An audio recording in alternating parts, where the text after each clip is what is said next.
Good day, Kaplaytakers. I'm Vincent Malagura and I'm here to report about ship stress and the measure on a board to counteract the effect of ship stress. Common ship stress. Number 1. Hugging.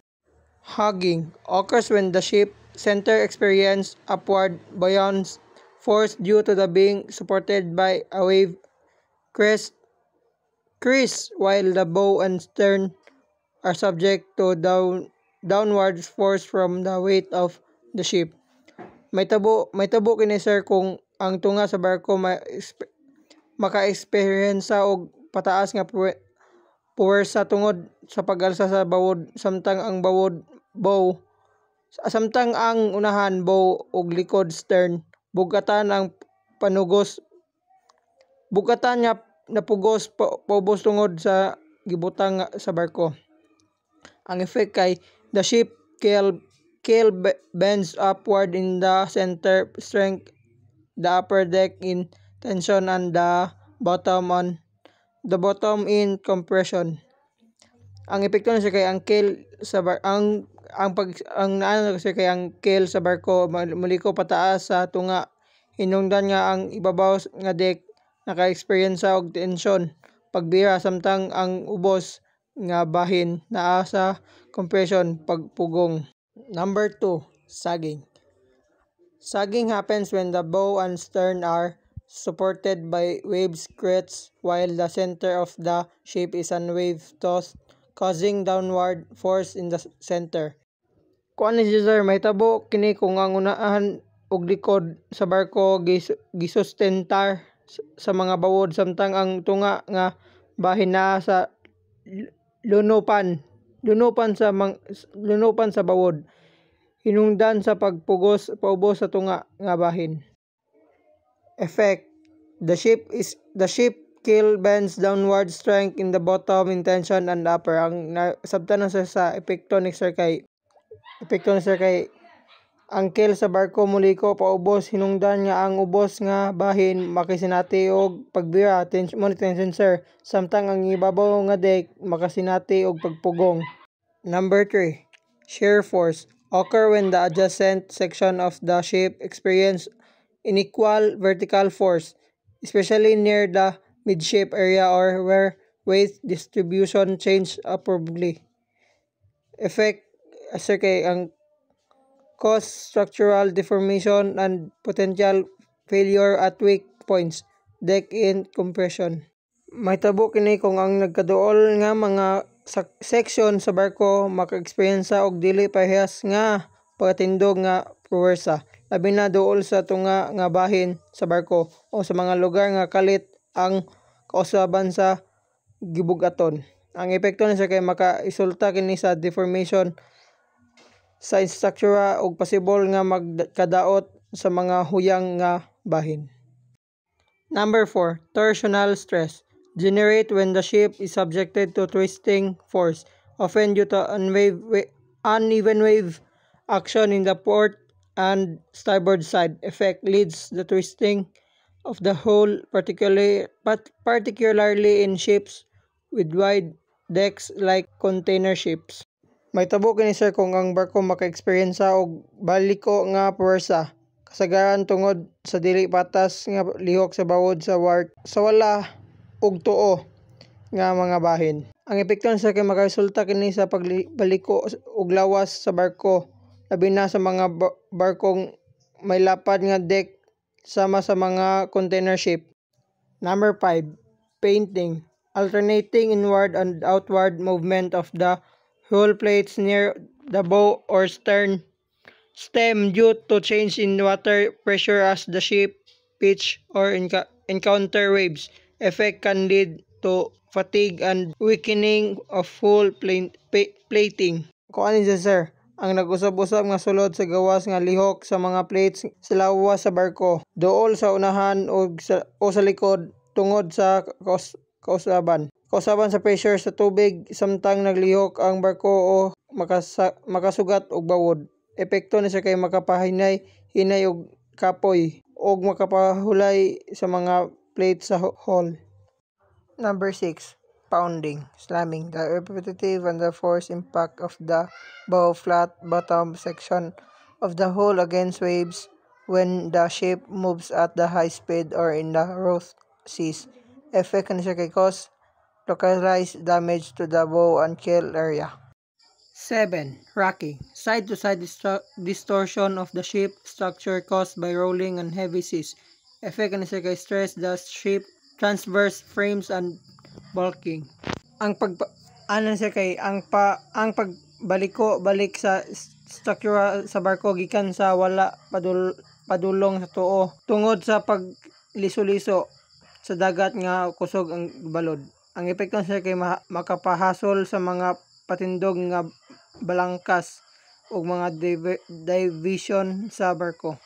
Measure to counteract ship space. Number 1. Structural design feature. Longitudinal strength. Ships are designed with robust longitudinal farming to resist hugging and shaking force. Ang kuanan sa kay ang mga barko gidisenyo nga may lig-on nga longitudinal framing aron makasupak sa mga puwersa sa hugging and sagging.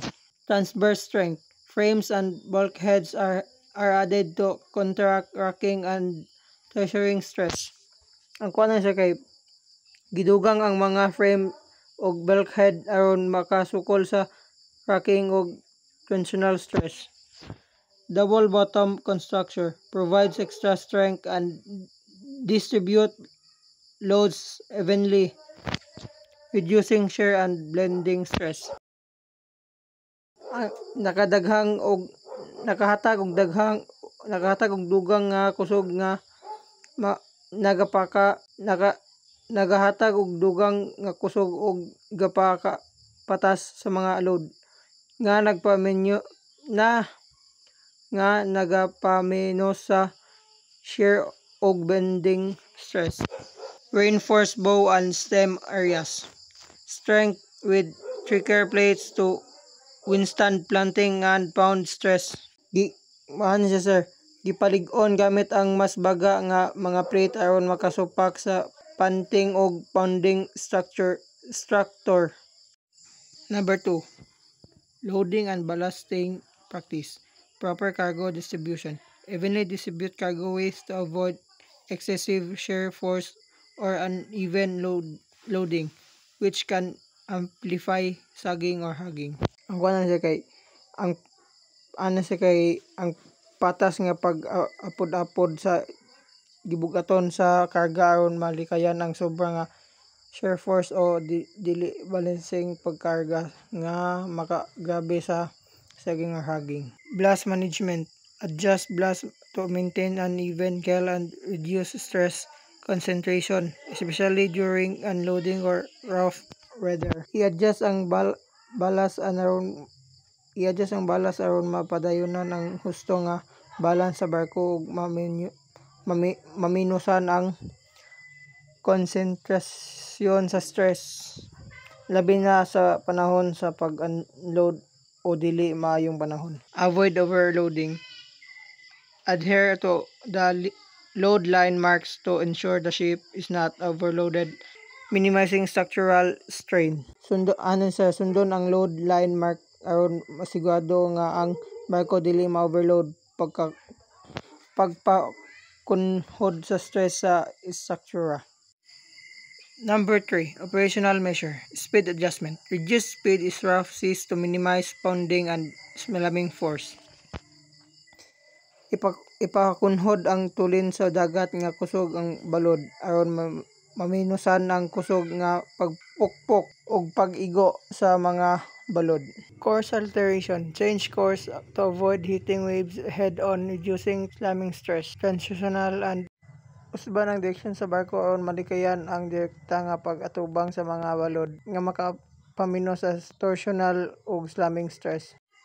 Weather routing. Using weather routing system to avoid areas with rough seas and high wind condition. Gamitan ng weather routing system aron malikayan ang mga lugar nga adunay kusog nga balod ug hangin. Number 4.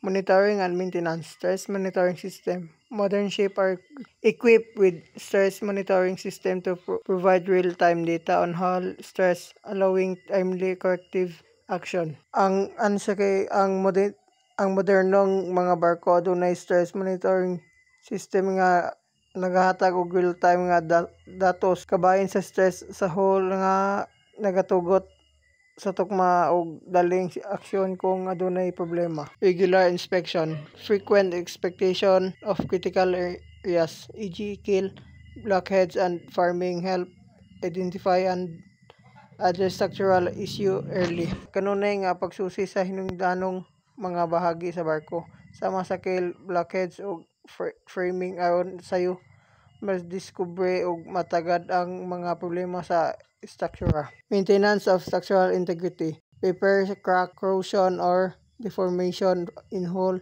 plating, and frames promptly. Ayun dayon ang mga leaky, corrosion o deformation hull, plating ug mga frame aron malikayan ang dakong kadaot. Number 5. Use of blockheads. Watertight bulkheads. Limit the spread of floating and enhance transverse strength. Makapugong nga pagsanap sa tubig ug nagapalig-on sa transverse strength sa barko. Collision bulkheads. Protect the ship from damage caused by heads-on impact. Nagahatag proteksyon sa barko batok sa kadaot nga nahinungdan sa direkta nga pagbangga. Number 6. Dynamic stability management. Anti-roll system. Use stabilizer fins or gyroscopic stabilizer to reduce rolling and its associated stress. Gamitan ng stabilizer fins or gyroscopic stabilizer aron maminosan ang rolling ug mga stress nga dala niini. Trim optimization. Maintain an optimization trim to distribute stress even across the hull. Pamatag ang husto nga trim aron mapatas ang maapod-apod ang stress sa tibuok hull. Ug mao to sir, salamat.